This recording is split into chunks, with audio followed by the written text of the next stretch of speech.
Welcome to Second Take, the show that focuses on the issues behind the news.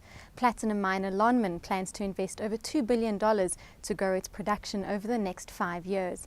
Mining Weekly editor Martin Creamer comments on these plans. Welcome to Second Take, Martin. Thanks, Shannon. Can you tell us about Lonmin's expansion plans over the next 5 years? You know, Lonmin is the number 3 in platinum production, and that is also in world terms. Who's ever number 1 in South Africa is number 1 in the world. That's how it is with platinum. We're the biggest suppliers, and of course a lot of them have been looking over the fence in Zimbabwe, but there's uncertainty there, so the focus is back on South Africa. And I'm glad to see that Lonmin is taking the bit between the teeth and actually saying we're going to invest $2 billion over the next 5 years. You know, that's between 13 billion rand and 14 billion rand. So it's a nice injection into the Rustenburg area, and I think a very legitimate one, because there has been some criticism of platinum companies being undercapitalized. You know, at the Indaba in Cape Town, some of the analysts said that they're damaging the industry, you know, by not capitalizing sufficiently. Of course, the platinum companies like Anglo Platinum defended themselves, saying no, they're doing expansion in line with the market. But it depends on how ambitious you are for platinum, and I think South Africa needs to be ambitious about platinum. So I'm glad to see Lonmin going ahead with this plan.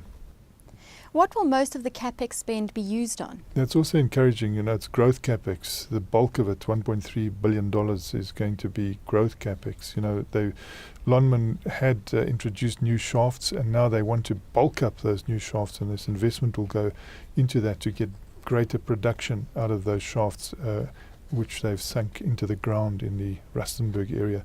And so the emphasis on growth. What is CEO's Ian Farmer's outlook on PGMs? Well, he sees a deficit, so he sees a gap, a supply problem, you know, not enough supply, and therefore increase production, increase that investment in production, and do it steadily and fairly fast.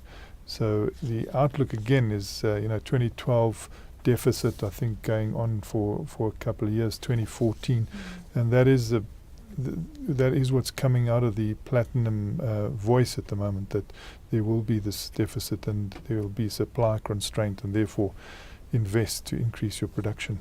So it looks like cars will make a comeback then for platinum.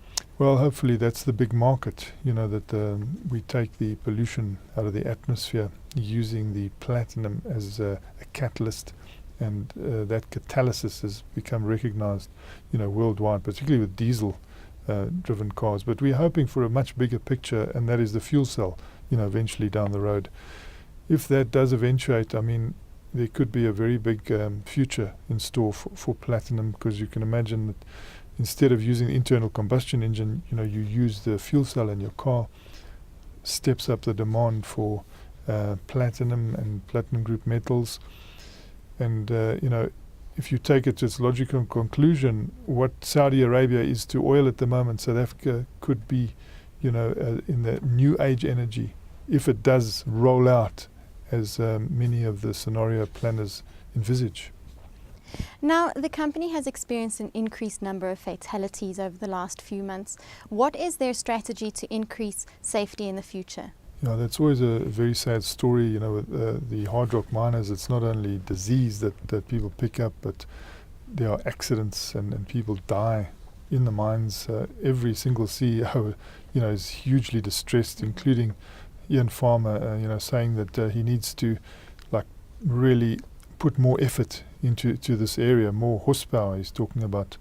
And I think that is absolutely essential. Every single miner in South Africa needs to really get to that 0 point.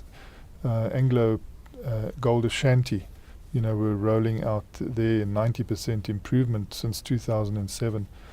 There is improvement, but all of them say, the only real improvement is 0 fatality, and to get to that is quite elusive.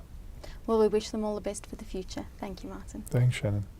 That's the show for today. Join us again next time for more news and insight into what's happening in the mining world.